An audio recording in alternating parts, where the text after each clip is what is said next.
Haleluya. Kuti siyabongela ukuboniseni uhlelo izifundo zeBhayibheli. Manje sizobuka nje indatha encane sichaze usuku. Amen. Sizofunda incwadi kaJeremiya isahluko 52 ivesi sizofunda kuvesi 31 siya kuvesi 34.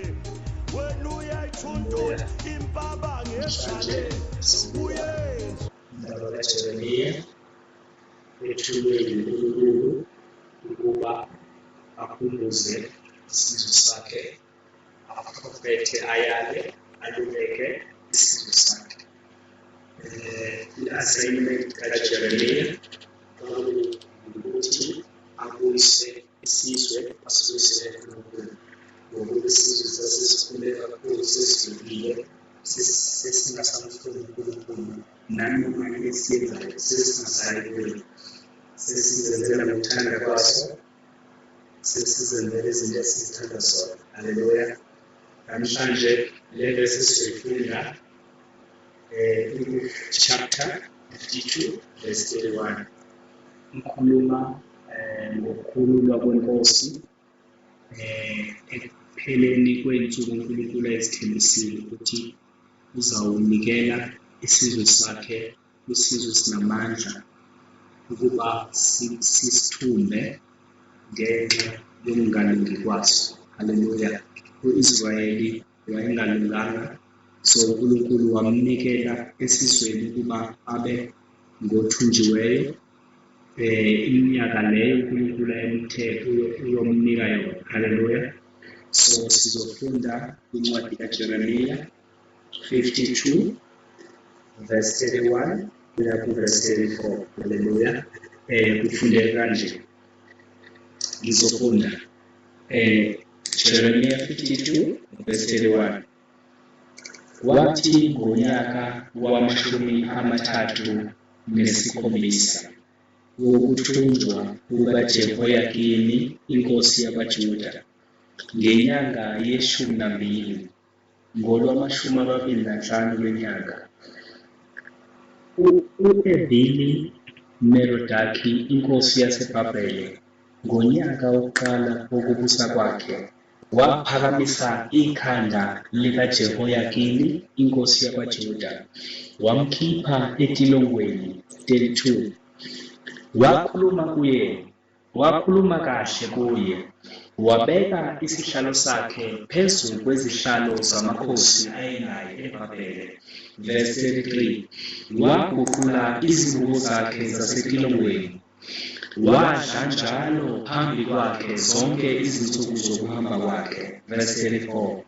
Isabelo sakhe sasiyisabelo esimiyo semihla ngemihla, asiphiwa inkosi yaseBhabhele zonke izinsuku zokuhamba kwakhe, kwaze kwaba sosukwini lokufa kwakhe. Haleluya. Le ncwadi kaJeremiya ikhuluma ngokukhululwa kwenkosi eyayithunjiwe. Ukuthunjwa kwakhona isizwe sasingalunganga kakhulu. uNkulunkulu wase ethumela wazivusela izitha. U-Israyeli wayengalunganga kakhulu, wamvusela izitha uNebukadinezari. Haleluya. Kuqala ukubusa kukaNebukadinezari, uNkulunkulu asayine uNebukadinezari ukuthi ahluphe u-Israyeli wonke. Haleluya. Awuthume awuthathe awuyise esizweni sakhe. Haleluya. Athathe yonke impahla ayayenayo u-Israyeli endlini kaNkulunkulu, ingcebo yonke eyayikhona endlini kaNkulunkulu. uNebukadinezari wathatha zonke izinto. Haleluya. Kodwa la ivesi esifunda kulo sithola ukuthi inkosi yabaJuda iyakhululwa. Haleluya. iyakhululwa kwiminyaka eminingi eyayisithunjwe kuyo, yaboshwa, yahlala entolongweni. Haleluya. Lithi izwi lenkosi, uNebukadnezari wayengaseyona inkosi, wayengasekho eBhabhele, wayeseshonile uNebukadnezari, sengene enye inkosi esihlalweni. Engeneni kwayo leyo nkosi ithe singenile inkosi u-Evili Merodaki, inkosi yaseBhabhele, yiyo eyangena esihlalweni. Haleluya. Yase ikhulula inkosi yabaJuda eyayiboshiwe, yayikhulula, yayihlalisa etafuleni nayo, yadla nayo isidlo semihla nemihla. Haleluya. Ukuphela kokuthunjwa kuka-Israyeli, ukuphela kokuthunjwa kwesizwe sakwaJuda. Haleluya. uNkulunkulu wabenzela umusa, wabakhumbula ngenye imini ukuba bayisizwe sakhe, soze abalahle ingunaphakade. Haleluya. Nanoma yini esiyenzayo empilweni, uNkulunkulu uyafinyelela lapho esidela khona, asishiye khona, asi-expose kwizinto ezisihlulayo. Haleluya. uNkulunkulu uyafinyelela la khona, edilwa khona, ethukuthela khona. Haleluya.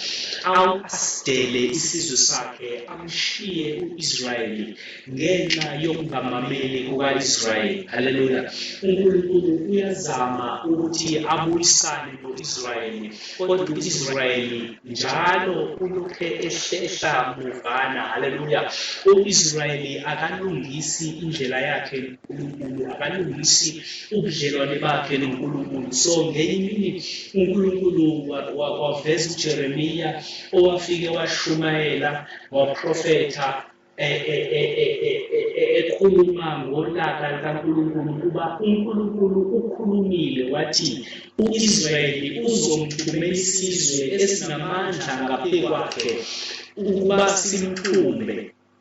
Uma uJeremiya ekhuluma lamazwi, abantu abaningi kwisizwe sakwa-Israyeli bathi uJeremiya uqamba amanga, uNkulunkulu soze anze alahle isizwe sakhe, soze uNkulunkulu ashiye othandiweyo wakhe. Kodwa siyathola ukuthi uJeremiya izwi ayethetha kwakuyizwi likaNkulunkulu, kwakuyizwi elivela kumnikazi walo. Haleluya. Lona elinamandla langazokwenziwa uJeremiya uqobo, kodwa umnikazi wayemnike uJeremiya ukuba alidlulisele esizweni, ukuthi uma isizwe lisamukela izwi liguquke ekwenzeni kwalo, uNkulunkulu uyolithethelela. Haleluya. Siyathola ukuthi kumavesi okuqala kwencwadi kaJeremiya, uJeremiya washumayela iminyaka engu-23 before izwi liqala ukwenzeka. Haleluya. uNkulunkulu amncenga u-Israyeli, amncenga uJuda, ancenga iJerusalema ukuba liguquke ekuhambeni kwakho okungalunganga, liguquke ekukhonzeni izithombe, liguquke ekukhonzeni o-Ashera, liguquke ekukhothameleni kumathempeli engesiwo angcwele, liguquke ekushiseni impepho kwabanye uNkulunkulu, liguquke ekukhonzeni izithombe. Haleluya. uNkulunkulu wathumela uJeremiya ukuthi akhumbuze isizwe sakhe ukuthi yena usenguJehova, yena usengumnikazi wezimo zonke, usengumdala wensuku, usengowayekhona umhlaba ungakabibikho, yena owabakhipha ezweni laseGibhithe wabayisa ezweni lenkululeko. Haleluya. Kodwa u-Israyeli wayeselibele, wayesekhohliwe, wayengasafuni ukubuyela ebungcweleni. Haleluya. For 23 years uJeremiya eshumayela, eprofetha izwi likaNkulunkulu phakathi kwesizwe, kodwa ubuholi besizwe bumrejecta uJeremiya, bamthatha bamfaka entolongweni, bambopha uJeremiya insukwana neminyakana. Haleluya. uJeremiya esetolongweni, esemgodini. Haleluya. Kodwa izwi likaJehova likhulumile, lingeliqinisileyo. Haleluya. Namhlanje sithi amazwi aJeremiya awathetha phakathi kwesizwe ayabonakala engamazwi eqiniso. Haleluya. Ngokuba uNkulunkulu wasithumela isizwe esinamandla ukuba simthumbe uJuda, Haleluya. Inkosi le ekhulunywayo kuverse 50 chapter 52, inkosi eyaboshwa yavuma yalalela izwi likaNkulunkulu ukuthi vumani ukuba isizwe esizondumba nihambe naso niyezweni elinisa kuso. Haleluya. Ningalwi naso kodwa vumani ukuba sinithumbe. Haleluya. Niye ezweni elinithathela kuso. Haleluya. Le nkosi uJehoyakini yavuma ukuthunjwa isizwe saseBhabhele. Haleluya. Inkosi uNebukadnezari. Haleluya. Uma ivuma yathathwa yaboshwa yiyo, umndeni wayo, izikhulu zayo bathathwa bayoboshwa ezweni elikude laseBhabhele. Haleluya. Kodwa emva kwesikhathi eside iboshiwe, lithi izwi, emva kweminyaka engama-37 iboshiwe inkosi, yakhululwa inkosi entsha engena esihlalweni sokuthi ithathe ubukhosi baseBhabhele. Ithe mayingena yamkhulula etilongweni, yaguqula izingubo zayo, yamnxibisa ingubo ezinhle, yatshintsha yamhlalisa etafuleni layo. Haleluya. Yamnxibisa izingubo, yambeka ngaphezu kwamakhosi ayekhona eBhabhele. Haleluya. Haleluya. Ukukhululeka kukaJuda, kwenkosi yakwaJuda nesizwe sakhona ngenxa yokufezekiswa kwezwi uNkulunkulu ayelithethile kumavesi okuqala encwadi kaJeremiya. Haleluya. Sizowabuka ngenye imini, kodwa namhlanje sithi uNkulunkulu uma ethethile izwi lakhe uyalifezekisa. Haleluya. It doesn't matter how long it takes. Haleluya. Akhathaliseki isikhathi esingakanani ukuthi uNkulunkulu abuye azofezekisa izwi lakhe, kodwa uma silenza njengokuba yena elishilo, lona liyafezekiswa njengeqiniso. Uthi uJeremiya kwamanye amazwi uthi izwi lomprofethi libonakala ngokufezekiswa kwalo ukuba liqinisile. Haleluya. Libonakala ngokwenzeka kwalo ukuba liqinisile, ukuba liyizwi lomprofethi elivela kuNkulunkulu. Haleluya.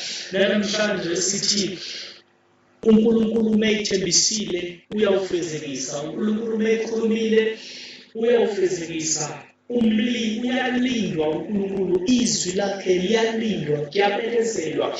Ubekezelele ukufezekiswa kwezwi likaNkulunkulu. Haleluya.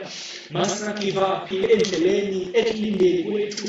La ulinde khona ngazi ulindelephi, kodwa lapho ulinde khona masingaphela amandla, masingadeli ukukhuluma kaNkulunkulu. Uma yena umulinde ngokuNkulunkulu ekhulumile, qhubeka ulinde ngokuba yena uzolifezekisa izwi lakhe. Haleluya. Qhubeka ulinde ngokuba yena izithembiso zakhe zimile, zinguyebo zingu-ameni. Masingasuki endaweni yokulinda, masingasuki endaweni yokukhuleka, masingasuki endaweni yezwi likaNkulunkulu. Haleluya. Uma simile ngenxa yesiprofetho, uma simile ngenxa yezwi likaNkulunkulu, masime singadinwa, masime izimo zikhona ziningi, kodwa masime sibekezelele ukufezekiswa kwezwi likaNkulunkulu. Ngenye imini nawe uyokhululeka, ngenye imini nawe uyozuza okuphindaphindiwe, ngenye imini nawe uyawubuyisela konke okudliwe isikhonyane, ngenye imini nawe uyawuzuza okupheleleyo. Uthi uYesu uma esebuyela ezulwini after crucifixion, uthi Baba ngibuyisele kwinkazimulo engangikuyo ngisekuwe. Haleluya. Ngokuba ukwazi ukulinda ukufezekiswa kwezwi likaNkulunkulu, uNkulunkulu uyalifezekisa ngesikhathi esifaneleyo. Haleluya. Aligcwalise, alongeze lize liqine. Haleluya.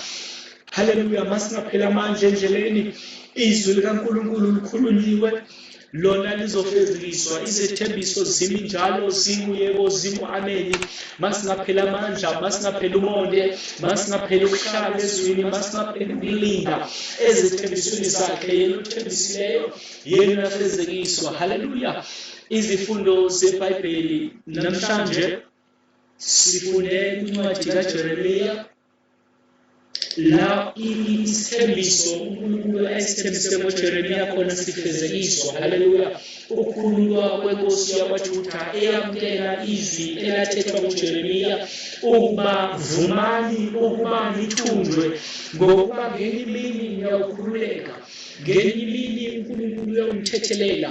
Kodwa uma enithethelela akanithethelele nisendaweni yokuthi nithetheleleke. Haleluya. Uma enithethelela, uma sikhumbula uNkulunkulu, makasikhumbule sisendaweni efanelekile ukuba asikhumbule, asonyule odakeni, asikhuphe la yena esifake khona, ngokuba yena akamlibali ongowakhe. Haleluya. Nanamhlanje ngizovuselela ngithi uNkulunkulu nakulolu hlelo izifundo zeBhayibheli, uNkulunkulu uyafezekisa izwi lakhe, uyaliphelelisa. Uma enelithethile futhi uyawuphinda kuye alifezekise. Liyazaliseka izwi likaNkulunkulu, liyazaliseka izwi likaNkulunkulu. Iziprofetho ziyazaliseka, izithembiso ziyazaliseka. Haleluya. Liyizwi likaNkulunkulu, liqinisile njengokuba lithethiwe. Haleluya. Sifinyelele ekupheleni kohlelo. Haleluya. Uhleli nomboniseni Ndlovu, uhlelo lwakho izifundo zeBhayibheli. Haleluya. Hlala phambi kwe-TV yakho. Haleluya. Inhlelo ezinye ziyenza ungasuki phambi komabonakude wakho. Amen. Siyabonga. Ndlovu TV, hlala nathi. Umuntu ibe negama ebantwini. Ngiyathanda wena Jehova, awubheki njengabantu Baba, wena ubheka umuntu wakho ngoba uyazi umplaneleni uThixo uyayithuntuta Baba.